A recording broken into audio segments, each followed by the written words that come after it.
I can't be any more clear about this. I do not care that Kirk Herbstreit advised Dominic Raiola to send his son to Nebraska. Couldn't care less. And the reason for that is, and I think we lose sight of this at times in college football and really in life, there is a difference between Kirk Herbstreit, the ESPN college football analyst, Kirk Herbstreit, the college game day panelist, and Kirk Herbstreit, the dude who shares videos of his dog on Twitter. Kirk Herbstreit, just like me and you, is a dude at the end of the day. His profession, career, job, passions do not define him. And so if he wants to tell the father of the number one quarterback recruit, you should, if you want him to go to Nebraska, you should get him to Nebraska because that's going to be a good thing for him, then he can say that. It's not some grand conspiracy that ESPN's trying to damage. That doesn't make any sense anyway. Like the idea that Kirk Herbstreit, the college football analyst for ESPN, is trying to move one of the best players in the country away from playing his games on ESPN. It doesn't make any sense. So this is going to be a pretty short episode today because I just don't care. And I think we lose sight of the fact that just because somebody is on TV doesn't mean anything other than they're just a normal person. And we lose sight of that all the time. Like if you ever go through some of the responses to people on TV's tweets, it is the most vile, disgusting things that you could ever possibly imagine sending to someone, and it happens to like the lowest of TV people, let alone Kirk Herbstreit, who might be one of, if not the most high-profile ESPN football analyst that there is. Like outside of Stephen A. Smith, Mike Greenberg, who at ESPN has a higher profile than Kirk Herbstreit? There aren't many. And yet at the end of the day, he's just a dude. And he's allowed to have thoughts, feelings, whatever the case may be, outside of being a college game day analyst, being the lead analyst for ESPN Saturday Night Football.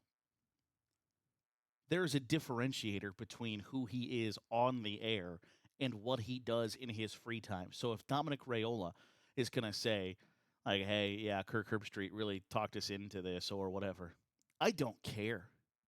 I don't care whether you're a Georgia fan, whether you're a Nebraska fan, whether you're a college football fan up in arms that the leading analyst in the sport is pulling strings. But like, Kirk Herbstreit is not a puppeteer.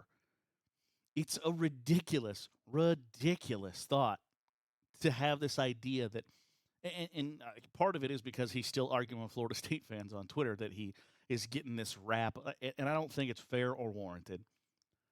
But the idea that like college football is somehow being operated from Kirk Herbstreit's phone.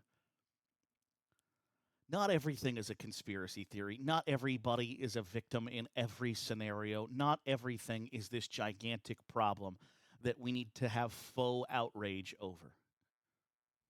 Sometimes it's just like, oh, well, that's interesting.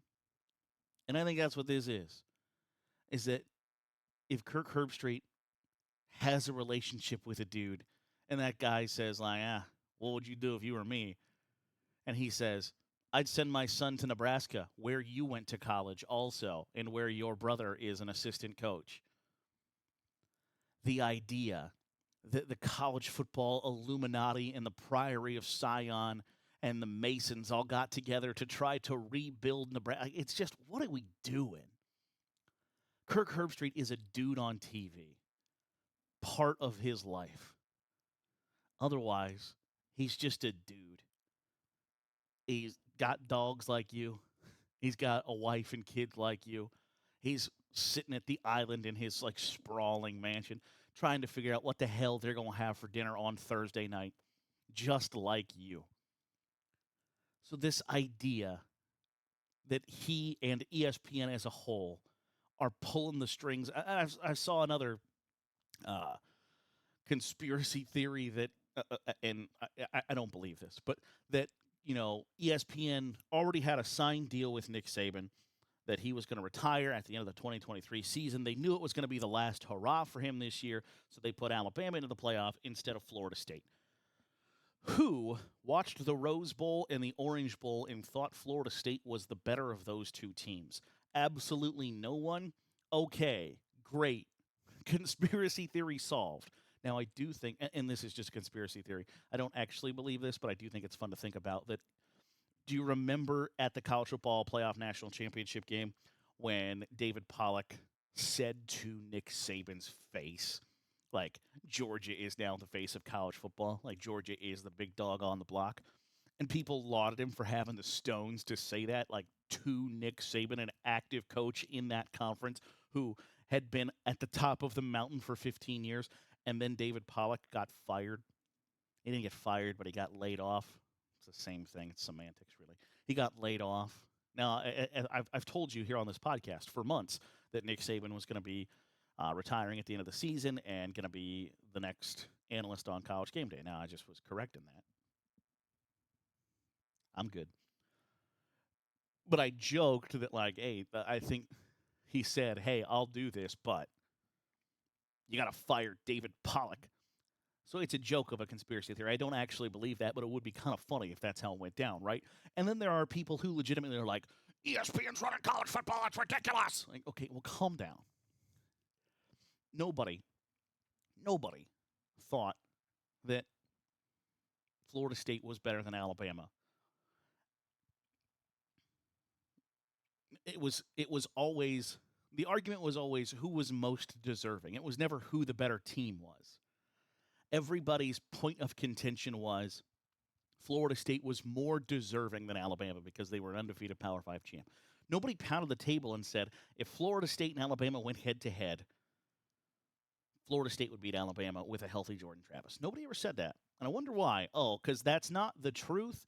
So can we cut the conspiracy theory bullcrap, at least for ridiculous conspiracy theories? I'm here for fun conspiracy theories that make you think a little bit and make you ponder and be like, oh, you know what? That's kind of interesting to think about.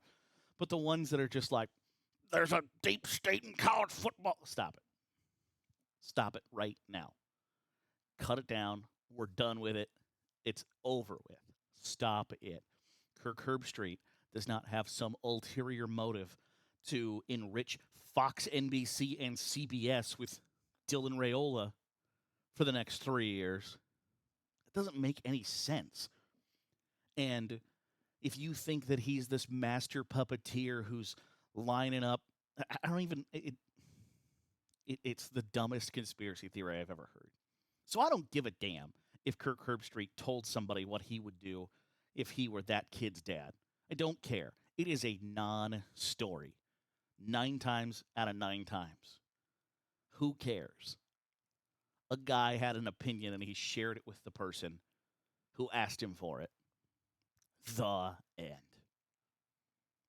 That'll do it for today's episode of the Daily Huddle. Appreciate you making us a part of your day, however it is, wherever it is you're doing so. If you're watching on YouTube, hit the subscribe button. Make sure you're getting all the great college football content we're pumping out here on Saturday Glory. If you are listening on the podcast feed, drop a 5-star review. It goes a long way in helping out the channel. Be back at it on Sunday here on the Daily Huddle with Saturday Glory.